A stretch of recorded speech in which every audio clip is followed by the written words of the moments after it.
हिंदू आस्था के सबसे बड़े उत्सव महाकुंभ 2025 में आप सभी का स्वागत है। ये भारत ही नहीं विश्व का सबसे बड़ा धार्मिक सम्मेलन है जो तीर्थराज प्रयागराज की पावन भूमि पर आयोजित हो रहा है। यहाँ पर पतित पावनी माँ गंगा, यमुना और अदृश्य माँ सरस्वती का पवित्र संगम होता है जिसे त्रिवेणी संगम कहते हैं। जाति पंथ से ऊपर उठकर ये आस्था का सबसे बड़ा मेला है जहाँ सभी सच्चे सनातनी मिलते हैं। यहाँ की महान संस्कृति को देखकर आपको भारतीय और सनातनी होने पर बहुत गर्व होगा।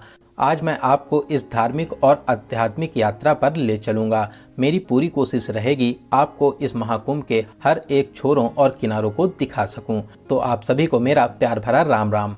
दोस्तों, अगर आप भी इस महाकुंभ में आने की प्लानिंग बना रहे हैं तो आप एकदम सही वीडियो देख रहे हैं। ये वीडियो आपकी बहुत हेल्प करेगा।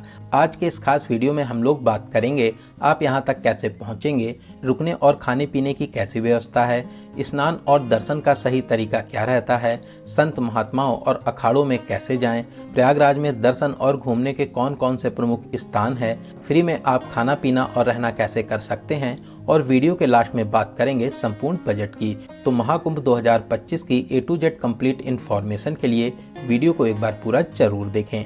तो चलिए महादेव जी का नाम लेके शुरू करते हैं आज की इस पावन यात्रा को। दोस्तों, कमेंट बॉक्स में हर हर महादेव जरूर लिखें। दोस्तों, महाकुंभ का ये पावन पर्व बड़े ही दिव्य और भव्य स्वरूप में चल रहा है। अभी महाकुंभ को कुछ ही दिन हुए हैं और 11 से 12 करोड़ लोग आस्था की पावन डुबकी लगा चुके हैं। ये महाकुंभ 13 जनवरी से 26 फरवरी तक चलेगा जो 45 दिनों का होगा। इन दिनों में 40 से 45 करोड़ लोगों के शामिल होने का अनुमान लगाया जा रहा है। तो चलिए बिना किसी देरी के वीडियो में आगे बढ़ते हैं और एकदम शुरू से शुरू करते हैं और जानते हैं आप यहाँ तक कैसे पहुँचेंगे।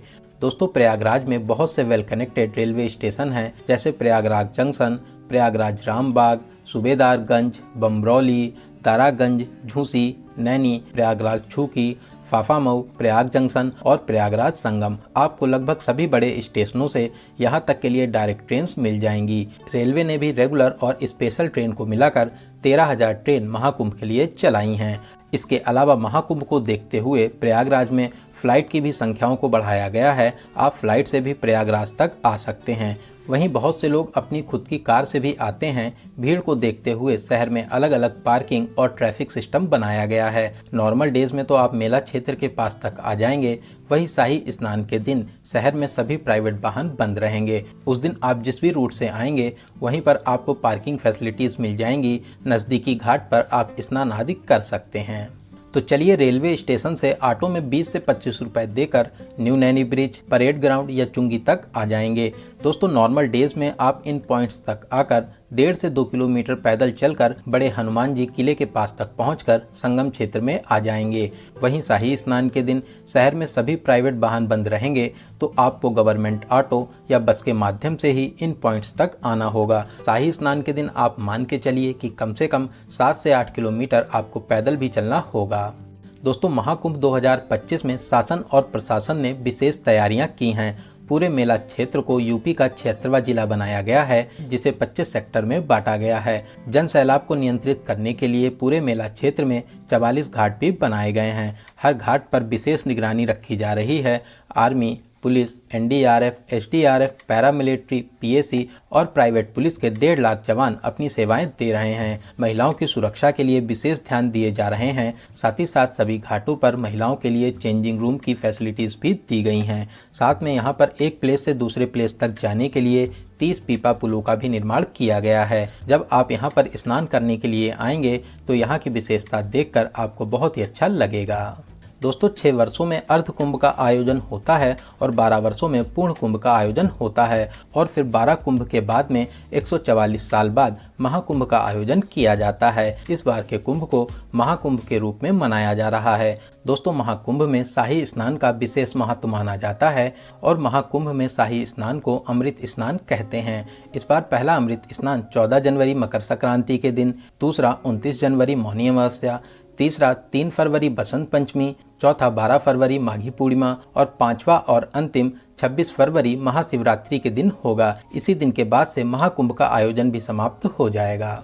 तो चलिए अब हम लोग आ चुके हैं मेला क्षेत्र में। दोस्तों आप मेला क्षेत्र को पार करते हुए बड़े हनुमान जी किले के पास में आ जाइए। यहाँ से कुछ ही दूरी पर घाट और संगम क्षेत्र है। आप चाहें तो आराम से इन्हीं घाटों पर स्नान कर सकते हैं या फिर आप नाव के माध्यम से त्रिवेणी संगम पर जाकर वहाँ पर भी पावन स्नान कर सकते हैं। यहाँ पर सभी पॉइंट से संगम तक जाने के लिए बोट पर फिक्स रेट लिखे हुए हैं। यहाँ पर साइबेरियन पक्षी आपका चहचहाते हुए स्वागत करते हैं। यहाँ के मनमोहक नज़ारे आपका दिल जीत लेंगे। दोस्तों आप अपने इष्ट देवता माँ गंगा, यमुना, सरस्वती और महादेव जी का नाम लेकर इस महाकुंभ के अमृत जल में आप आस्था की पावन डुबकी लगाकर अमृत के समान फल प्राप्त कर सकते हैं। दोस्तों हम सभी बहुत ही खुशकिस्मत हैं जो 144 साल बाद होने वाले महाकुंभ के साक्षी बने हैं। तो आप भी इस महाकुंभ में आकर पावन डुबकी जरूर लगाएं। चलिए दोस्तों अब हम लोग जानते हैं इस कुंभ की शुरुआत कैसे हुई। शास्त्रों और पुराणों के अनुसार दुर्वासा ऋषि के श्राप से सभी देवता और असुर शक्ति और यशहीन होने लगे। तब देवता जगत के पालनहार भगवान विष्णु के पास पहुँचे। तब भगवान विष्णु ने देवताओं को असुरों की सहायता से समुद्र मंथन का विचार बताया। तब मंदरांचल पर्वत को नेति और वासुकी नाग को रस्सी बनाकर मथने का कार्य शुरू हुआ। समुद्र मंथन से 13 रत्नों के साथ में 14वां रत्न अमृत कुंभ निकला। अमृत लेने के लिए असुरों और देवताओं में 12 दिनों तक भयंकर संग्राम हुआ। इसी बीच में अमृत की 4 बूंदें पृथ्वी पर आ गिरी जो हरिद्वार, उज्जैन, नासिक और प्रयागराज में आ गिरी। इन्हीं स्थानों पर कुंभ का आयोजन होता है। कुंभ के दौरान इन नदियों का जल अमृत के समान माना जाता है। तो चलिए वीडियो में आगे बढ़ते हैं और बात करते हैं स्नान के बाद में आपको और कहां दर्शन करना चाहिए। दोस्तों किले के अंदर प्राचीन अक्षय वट का वृक्ष है। आप लाइन में लगकर किले में प्रवेश करने के बाद में अक्षय वट के पवित्र दर्शन कर सकते हैं। साथ में किले के अंदर पातालपुरी मंदिर भी है। आप वहां पर भी जाकर दर्शन आदि कर सकते हैं। यहां पर दर्शन करने के बाद में अब हम लोग चलेंगे बड़े हनुमान जी मंदिर जो किले के पास में ही स्थित है। यहाँ पर बहुत ज़्यादा भीड़ भाड़ होती है। आप लाइन में लगकर मंदिर में प्रवेश कर हनुमान जी के दर्शन कर सकते हैं। यहाँ पर हनुमान जी विश्राम की अवस्था में विराजमान हैं। यहीं से कुछ ही दूरी पर श्री आदि शंकर विमान मंडपम मंदिर स्थित है जिसे नौलखा मंदिर भी कहते हैं जो द्रविड़ शैली में बहुत ही भव्य बना हुआ है। यहाँ पर आप महादेव और विष्णु जी के दर्शन प्राप्त कर सकते हैं। शाम को इस मंदिर के नज़ारे आपका दिल जीत लेंगे। बहुत ही प्यारा मंदिर बना हुआ है। आप यहाँ पर दर्शन करने जरूर आएं। दोस्तों इसके अलावा मेला क्षेत्र में बहुत से प्रदर्शनी और डिजिटल शो में भी आप जा सकते हैं। साथ ही साथ परेड ग्राउंड में भव्य राम मंदिर के स्वरूप में प्यारा सा मंदिर भी बनाया गया है। आप यहाँ पर भी जाकर दर्शन आदि कर सकते हैं। दोस्तों कुंभ में अखाड़ों का विशेष महत्व माना जाता है। बिना अखाड़े कुंभ अधूरा है। तो आप इन अखाड़ों में जाकर साधु और महात्माओं के दर्शन भी कर सकते हैं। सभी अखाड़े और संत महात्माओं के पंडाल और शिविर झूसी साइड स्थापित हैं। आप पीपा पुल के माध्यम से गंगा जी को पार करके झूसी क्षेत्र में आ जाइए। यहाँ पर बड़े बड़े संत महात्माओं कथावाचकों के शिविर स्थापित हैं जहाँ पर आप उनके दर्शन कर सकते हैं, कथा में शामिल हो सकते हैं। साथ ही साथ लगभग सभी पंडालों में आप फ्री में खाना पीना भी कर सकते हैं। यहाँ पर आप विश्राम भी कर सकते हैं। साथ ही आज्ञा लेकर आप यहाँ पर रात में रुक भी सकते हैं।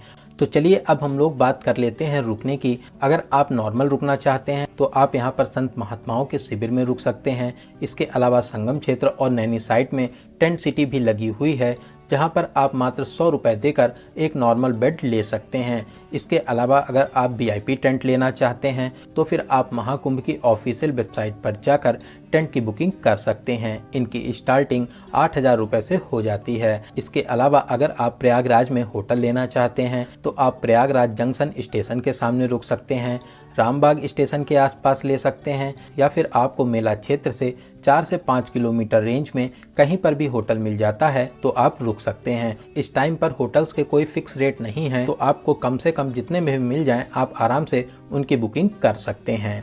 दोस्तों हमारे सनातन धर्म में 13 प्रमुख अखाड़े हैं।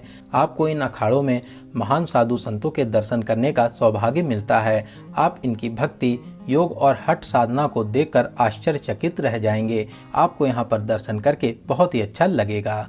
तो इन सभी जगहों पर दर्शन और घूमने के बाद में अब हम लोग बात करते हैं आप प्रयागराज में और कौन कौन से प्रमुख स्थानों पर घूमने और दर्शन करने जा सकते हैं। सबसे अच्छा रहता है आप एक ऑटो बुक कर लीजिए। ऑटो वाले 700 से 800 रुपये का चार्ज करते हैं और आपको 7 से 8 प्रमुख प्लेसेस को कवर करा देते हैं। आप सबसे पहले न्यू नैनी ब्रिज के पास में मनकामेश्वर मंदिर में दर्शन कर सकते हैं। बहुत ही प्राचीन और अलौकिक मंदिर है।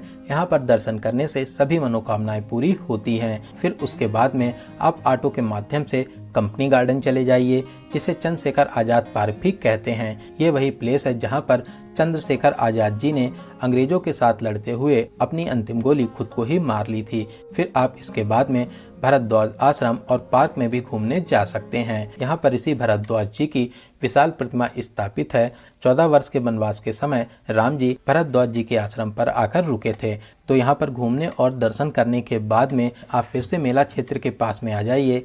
यहीं पे अलोपी माता का प्राचीन मंदिर भी स्थापित है, जो 51 शक्ति पीठों में से एक है। यहाँ पर आप माता रानी के अद्भुत रूप के दर्शन कर आशीर्वाद प्राप्त कर सकते हैं। फिर यहाँ पर दर्शन करने के बाद में आप नगर के रक्षक और नगर के कुल देवता बेड़ी माधव जी के दर्शन भी कर सकते हैं। फिर उसके बाद में हम लोग चलेंगे नाग वासुकी मंदिर। नाग वासुकी जी ने समुद्र मंथन में विशेष भूमिका निभाई थी। आप यहाँ पर नाग वासुकी जी के दर्शन कर सकते हैं। साथ ही साथ आप यहाँ पर महादेव जी के भी दर्शन आदि कर सकते हैं। दोस्तों, इन सभी प्लेसेस को कवर करने के बाद में अगर आपके पास में और टाइम है तो फिर आप नैनी अरेल साइड भी घूमने जा सकते हैं। उधर भी बहुत से पार्क और प्राचीन मंदिर हैं, आप उस साइड भी घूमने जा सकते हैं। दोस्तों, ऐसे तो आप अपने हिसाब से अपना टूर प्लान बना सकते हैं, लेकिन मैं आपको एडवाइस करूंगा आप सुबह जल्दी प्रयागराज आ जाइए। पूरा दिन स्नान और घूमने के बाद में शाम वाली ट्रेन से आप अपने घर के लिए वापसी कर सकते हैं। मैक्सिमम लोग ऐसा ही करते हैं। तो चलिए दोस्तों, अब हम लोग बात करते हैं सबसे जरूरी क्वेश्चन बजट की। कितने बजट में आप इस पावन यात्रा को पूरा कर लेंगे? दोस्तों, देखा जाए तो महाकुंभ में खाना पीना और रहना एकदम फ्री भी हो सकता है। इसके अलावा आप अगर चाहें तो नॉर्मल टेंट में 100 से 200 रुपए देकर एक बेड भी ले सकते हैं। तो आप मान के चलिए कि 1500 से 2000 प्लस ट्रेन टिकट, इतने बजट में आप बहुत ही अच्छे तरीके से इस पावन यात्रा को पूरा कर लेंगे। वहीं अगर आपको बजट की कोई भी प्रॉब्लम नहीं है तो आप यहाँ पर बहुत ही अच्छे होटल और टेंट भी बुक कर सकते हैं। तो फिर आप मान के चलिए 2500 से 3000 प्लस होटल या टेंट का किराया प्लस ट्रेन टिकट, इतने बजट में आप इस पावन यात्रा को पूरा कर लेंगे। तो दोस्तों, यहाँ पर मैंने आपको महाकुंभ 2025 से रिलेटेड हर एक छोटी बड़ी जानकारी को बहुत ही अच्छे और सही से देने की पूरी कोशिश की है। अगर फिर भी आपके कोई क्वेश्चन रह जाते हैं तो आप हमें कमेंट के माध्यम से पूछ सकते हैं। दोस्तों, आपको ये वीडियो कैसा लगा और आप इस वीडियो को कहाँ से देख रहे हैं, कमेंट बॉक्स में जरूर बताइएगा। दोस्तों, आपको ये वीडियो अगर अच्छा लगा हो तो अपने एक लाइक से हमें मोटिवेट जरूर करें। वहीं अभी तक आप हमारी फैमिली यात्रा मित्र से नहीं जुड़े हैं तो प्लीज़ चैनल को सब्सक्राइब जरूर करें। साथ ही साथ बेल आइकन प्रेस करने के बाद में ऑल नोटिफिकेशन को जरूर क्लिक करें। तो चलिए दोस्तों, अब मिलते हैं किसी ऐसे ही वीडियोस में। तब तक आप अपना और अपने परिवार का बहुत ज़्यादा ख्याल रखें। आपकी यात्रा सफल, सुगम और मंगलमय हो। जय हिंद, जय भारत, हर हर महादेव।